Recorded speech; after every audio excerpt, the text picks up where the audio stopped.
It's time once again for another comedy episode of Our Miss Brooks Transcribed.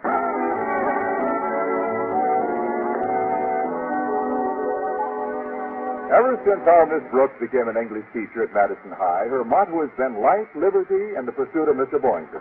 But the shy biologist happens to be one of Cupid's coolest customers, and it's not easy to warm him up. So far, the best remedy I've found is a hot water bottle.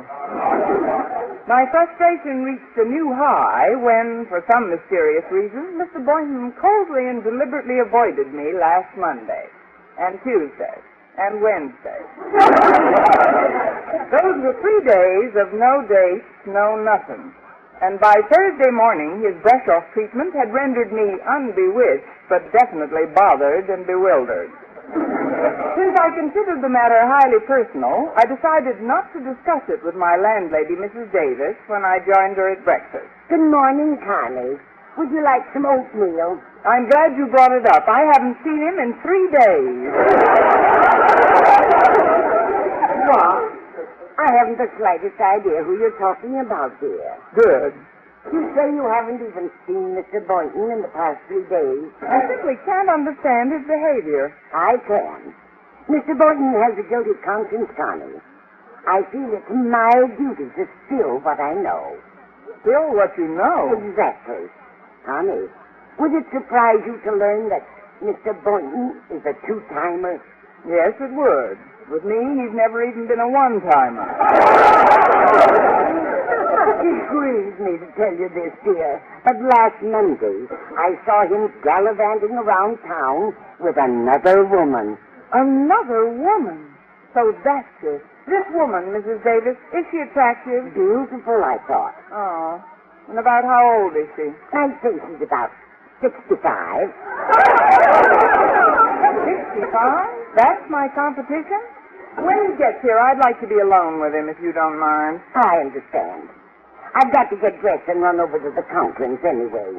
They scheduled a family reunion party for tomorrow night, and Mrs. Conklin asked me to help with the preparations.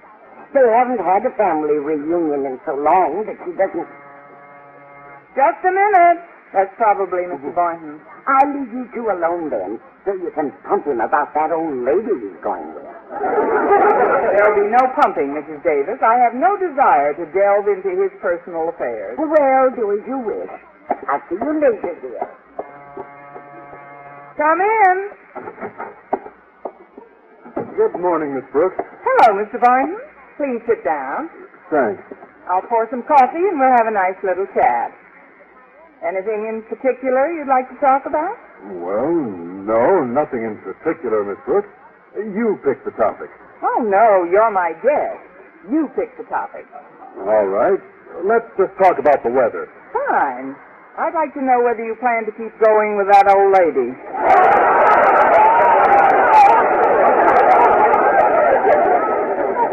Old lady? What old lady? She's a kid about 65. Oh, that old lady. That's the one. Don't get it. What's a 65-year-old woman got that I won't have? Now, just a minute. You see, I bought new furniture for my apartment last month, and since then I've been terribly in debt. For weeks, in fact, my landlady has been hounding me for the rent. So? And so I simply couldn't figure out how I could pay off my obligations until I saw this ad in the paper. Here, read it. Let's see. Wanted companion. Evening, 7 to 11. Salary, $35 per week. Send photograph and information to Joe Martell, Carlton Hotel. Well, I sent a note along with my photo, and the very next day the party sent me 1 month's salary in advance. In advance? $140. Now, until I actually reported for work, I had no idea that Joe Martell was a woman. An old maid in her 60s, in fact. The Joe is short for Josephine, you see. Well, naturally, I wanted to quit right off the bat. Why didn't you? I couldn't, Miss Brooks. I'd already spent the $140. Oh, great. Philip Boynton, the ladies' home companion. The only way I could get out of the job would be to return Miss Martell's money. Now, in view of my desperate predicament, I was wondering if you might let me borrow enough to... Well, that is... Well, could you give me a check for $140? Certainly. Then we could take turns bouncing it to the bank. I'm as broke as you are, Mr. Boynton. Then I'm stuck. Now, please understand, my relationship with Miss Martell is purely a business one. My principal duty being to escort her to fashionable places for dinner. Of course, she pays the check. Nah. Same type deal we have.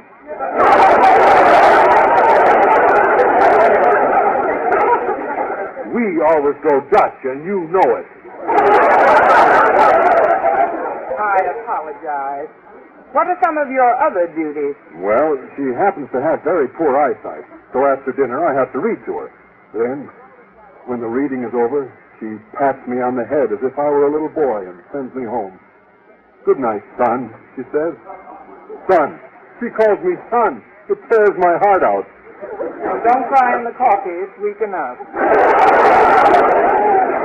Mr. Boynton, although it's perfectly innocent, I'm afraid that your whisking an elderly woman about town may cause tongues to wag. Yes, I'm well aware of that. I dread to think of the consequences if Mr. Conklin should get wind of it. In fact, I want you to favor me with the same promise I exacted from Miss Martell. If I should be asked the identity of my companion, she said, I promise that I'll never mention your name, son. I promise, too. Now pick up your beanie, son, and I'll race you to school.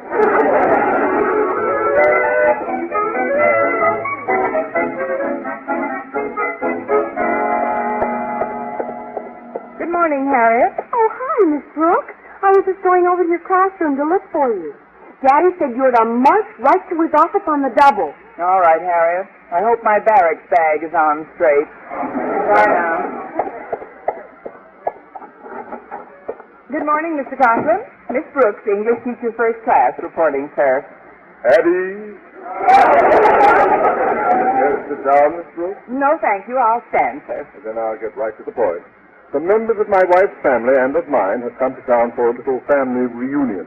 Oh, yes. Mrs. Davis mentioned that to me this morning. Yes, well, most of them are splendid people, good stock, but one or two are, rather eccentric. Particularly my sister Hilda. Frankly, I'm worried about her, Miss Brooks. About Hilda? Yes, but I shouldn't really call her Hilda. She still uses her stage name, Joe Martell. Whoops. The Joe is short for Josephine, you see. What did you say, Miss Brooks? I just said whoop.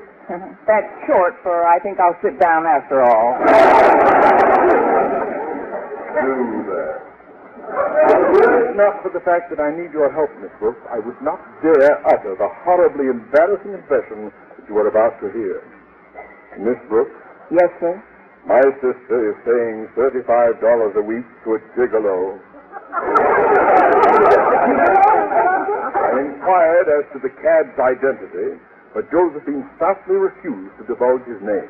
However, in an unguarded moment, Josephine let it slip that the rotter is a member of Madison's faculty. How do you like them apples? Not very tasty, sir. Why are you telling me all this? Because I want you to help me unmask that ear. Well... Then it's settled. Bear in mind, we're looking for the slicker type, Miss Brooks, and if you should need someone to assist you, say maybe Mr. Boynton could help you find the wolf I want. I don't doubt that at all. But when Mr. Boynton drove me to school this morning, I noticed he was very tired, sir. Dead tired, really. So rather than burden him with... Oh, come in, Boynton, come in. Thank you, sir. Harriet told me I'd find you here, Miss Brooks. Here's your purse. You left it in my car. Oh, thanks, Mr. Boynton. Mr. Conklin was just telling me about his sister. She came to town for a little family reunion. Your sister, Mr. Conklin? How nice. Her name is Joe Martell.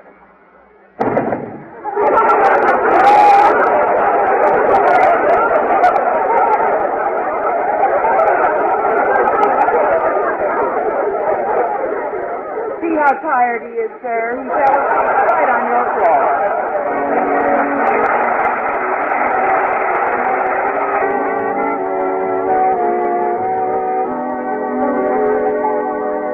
During the morning, Mr. Conklin made frequent visits to my classroom, and on each of those occasions he expressed keen disappointment over my not having picked up any information which might lead to the horsewhipping of Josephine Gigolo. As I entered the school cafeteria at noon, I was met by Harriet Conklin, who lost no time in giving me a flash. Miss Brooks, I know the man who's going with Daddy's sister. You do? Yes, ma'am. I wouldn't dare tell Daddy, though. It's Mr. Boynton. You're kidding. No, I saw him escorting her into her hotel last night. And to think that woman's in her 60s. She was the firstborn in Daddy's family, Miss Brooks. Daddy was the last. That figures. Harriet, I hope you haven't let anyone else in on that little bulletin about Mr. Boynton. Oh, no, Miss Brooks. I didn't tell a soul. Except Walter Denton. Oh. That's like giving it to Luella. He's lunching at the corner table, I see. Oh, I'm sure Walter won't go blabbing it around. I told him it's a secret. Good. Excuse me, Harriet. Hello, Walter. Hi, Miss Brooks. Mr. Boynton's been running around with Mr. Conklin's sister.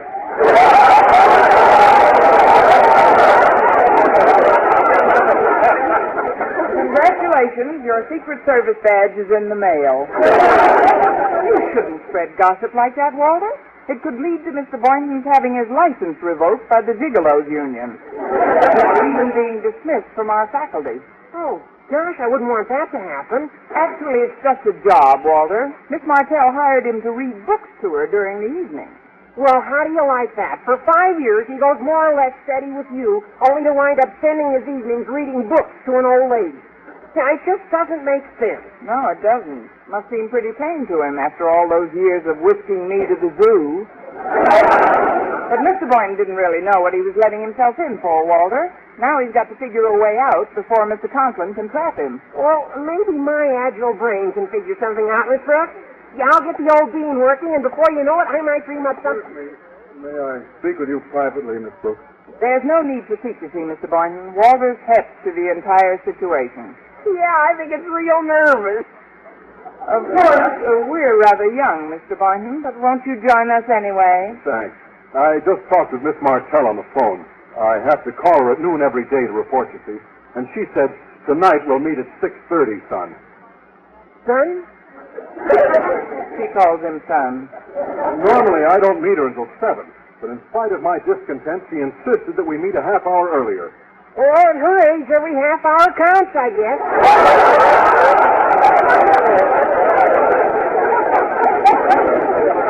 Where's the rendezvous to take place, Mr. Boynton? Well, now that the heat is on, I didn't care to risk meeting her at her hotel, and certainly not at my apartment, so... Well, this is an emergency, Miss Brooks, so I took the liberty of giving her your address. You're meeting her at my house? We'll be safe there. Speak for yourself. He's going to hire a private detective the first thing in the morning. A private detective? With instructions to trail Miss Martell day and night and to surreptitiously photograph anyone with whom she's seen. Holy cow, the jig's up. Oh, you'll just have to quit, Mr. Boynton. Tonight. I received $140 in advance, Walter, and I've already spent it. If I should tender my resignation, I'm afraid Miss Martell would demand the return of her money. Could you demand her loot back if she were to fire you? Well, no. According to our agreement, the money's mine, provided that I merely make myself available to her at the prescribed time. Of course, Miss Martell wouldn't dream of discharging me. She's too fond of me. She boasted, in fact, that in me she had found the direct antithesis of her former companion. Her former companion? Oh, yes. She fired him upon discovering that he was possessed of a dangerous split personality, Miss Brooks. While he was at all times the quintessence of propriety in her presence, she learned that he had another side. He was in the habit of consorting with unsavory characters, crooked gamblers and gangsters. Gangsters? Hey, wait a minute. The old bean's working. But, Mr. Boynton, you have just stumbled upon the means to get yourself sacked. What are you talking about, Walter? Well, disillusion the old girl. If you'll assume those same unsavory characteristics when you meet her tonight, Mr. Boynton, she'll probably give you the bounce just like she gave it to the other guy. You're being absurd, Walter. Why, in her own words, she once said to me, "One look at you and I was convinced that you were a wholesome, homespun, clean-cut American boy." She calls him son. Mr. Boynton, if you'll take my advice... Oh, I'll accept your advice anytime, Miss Brooks. What is it? Now, look, I'll admit my idea is real crazy, but it can do the trick. You've got to act tonight, Mr. Boynton. By tomorrow, the sands of time will have run out on you. It'll be Mr. Conklin who'll fire you. Miss Brooks, would you want to see Mr. Boynton leave dear old Madison? Maybe never to see him again? Oh, no. Don't listen to him, Miss Brooks. What's your advice? You gotta listen to me. Give her the old split personality bit. Up to now, she's only... Or I tan your hide.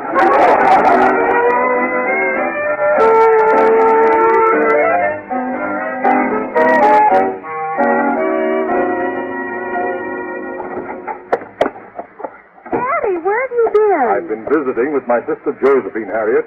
I happened upon a startling revelation, child. A what? Thanks to a note I discovered as I was leaving Josephine's apartment, a note which she had carelessly left near her telephone, I learned the identity of the scoundrel to whom she's paying $35 a week. It's none other than Mr. Boynton. Boynton? A gigolo? I thought he was Miss Brooks' property. What did the note say, Daddy? It said, meet Mr. Boynton, 6:30 at 209 Carroll Avenue. 209 Carroll Avenue? Somehow that address strikes a familiar chord. Seems to me I wrote a Christmas card to that address on... Joe! That's Miss Brooks' house! Steady, Daddy. How do you like that? She's renting him out!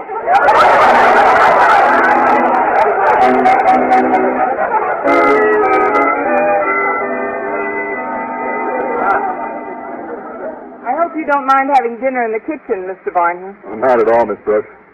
Hey, I like this corned beef hash you cooked. It's different. It must be. It's supposed to be a veal cutlet. Miss Martell ought to be here in a few minutes. You'd better study your part. Honey. We're in the kitchen, Mrs. Davis. There's no need to let Mrs. Davis in on our scheme, Mr. Boynton. By the time she gets back from the movies, it'll all be over. I wish it were over now. I'm getting awfully nervous. Excuse me, folks. I'm afraid I'll be at the movies for quite a spell, Connie. I'm going to see Frankie Sinatra and From Here to Eternity. Fine. I won't have to wait for the Mickey Mouse short subject, though. I read the book. My dear, don't forget to fill the goldfish bowl for me, Mr. Boynton. I won't. Good night, Mrs. Davis. Good night, Connie. Good evening, Margaret. Oh, good conscience. Oh, you startle me. Hello, Harriet. Oh, hi, Mrs. Davis. Were you leaving? Yes, for the movies. But it's so sweet of you to drop over. Why not visit with Miss Brooks and Mr. Boynton? They're out in the kitchen. Good idea. Splendid. We'll catch up with you later, Margaret. Good night. Good night. Come on, Daddy. She said they're in the kitchen. That's precisely why we're not going to the kitchen. Having Mrs. Davis let us in without announcing our presence is a stroke of luck. Now we can duck behind these hall curtains and eavesdrop. Daddy, isn't that an awfully sneaky trick?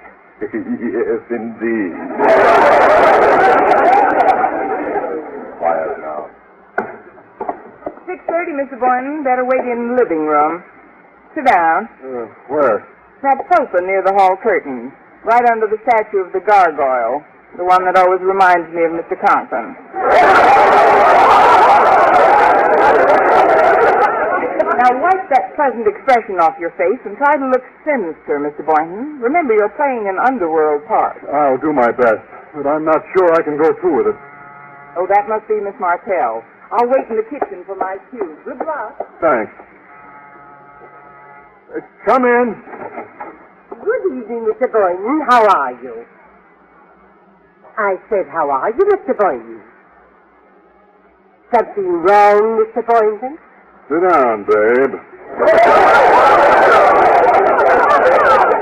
Hey, it's me, Mr. Boynton, Miss Martell. So what? What? Now, let's get down to business, doll. Doll? I thought we ought to bat the breeze a little tonight about my salary. I need more loot. Luke? Oh, what's come over you? What happened to the sweet, clean-cut boy you used to be, son? Now, look, sister. I don't have to go into that namby-pamby act till 7 o'clock. which is when I go on duty for you according to our deal. So you got me a half hour early. So my agent insists I get a raise, and we ain't standing for no stalling from no dame nohow. Oh, your language, Mr. Boynton. There must be some kind of a joke. You told me you're a teacher. That's right. I teach kids to pick pockets. Wanna make something out of it? Oh, good heavens, you've gone mad. I wish you two wouldn't talk so loud. You're disturbing the dice game in the back room. Dice game? Who are you? He's my agent. Now, you better cough up that raise, Chubby. We wouldn't put on to put the screws on you, would we, Philip? That's right. I never put the screws on no dame since I left Shy. Shy? That's underworld talk. Oh, my goodness. I think I'm going to faint. Not here. We'll charge you extra. Now, let's get with it, Martell. You either cough up more moolah, or I'll put the clamps on him reading Shakespeare to you. How dare you? Just who do you think you are to address me in that manner? She's my wife, that's who. Wife? His Frau. The little woman.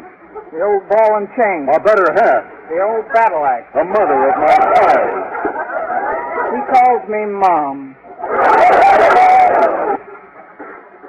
Come in. Well, if it isn't our son, Walter. Only 16, but big as a horse. How are you, son?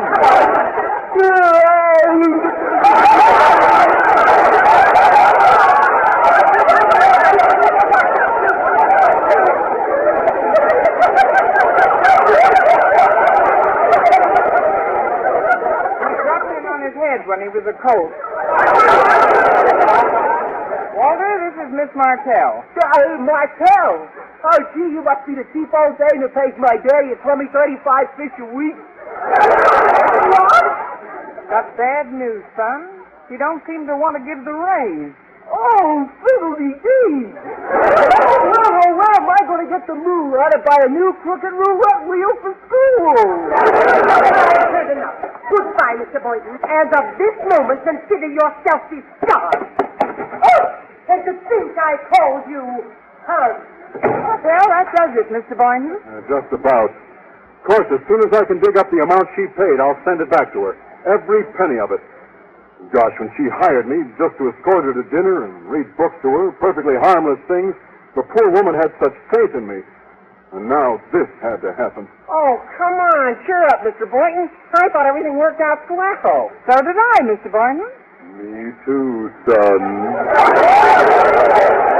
Mr. Conklin.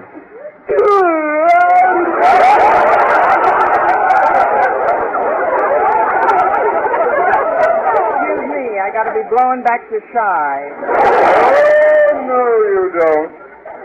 Sit down, babe. Mrs. Davis let Harriet and me in as she was leaving for the movies, Miss Brooks. From behind that curtain, we heard every word of your dead-end bit. I better wait for you out in the car, Dad. Bye, folks. Well, now that our little group is down to a foursome, Bridge anywhere? Bridge, get me a tall one I can leap off. Silence. Mr. Boynton, from what I overheard, it's clear to me now that your association with my sister Josephine was of a perfectly harmless nature. So why didn't you come to me and explain that fact? Oh, well, sir, I was afraid that if you... Silence! It is also clear to me that your little gangster scene was perpetrated to goad her into firing you before I could find out you were in her employ. Well, now that it's all over, all I can say to the lot of you is, bless you. Huh? Bless us. Bless you. Who sneezed?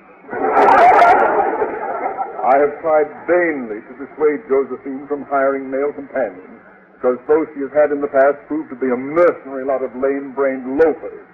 In view of her violent reaction to your performance, I doubt that she'll ever hire another. I feel that I owe you a debt of gratitude. You really mean that, sir? From the bottom of my heart. I must be going now. Thank you, one and all, and good night. Oh, wait. I think I'll go to the movies with Harriet, sir. So long, Mr. Boynton. Night, Miss Brooks. Night. Say, that gangster scheme did serve a pretty good purpose after all, Miss Brooks. Worked out fine. You know, even though it was Walter Denton's brainchild, you're the one who convinced me that I should go through with it. I don't know how to thank you, Miss Brooks. You don't? Think a little. I wish I could think of something, but I just can't. What can I do, Miss Brooks, to show my appreciation? Sit down, babe.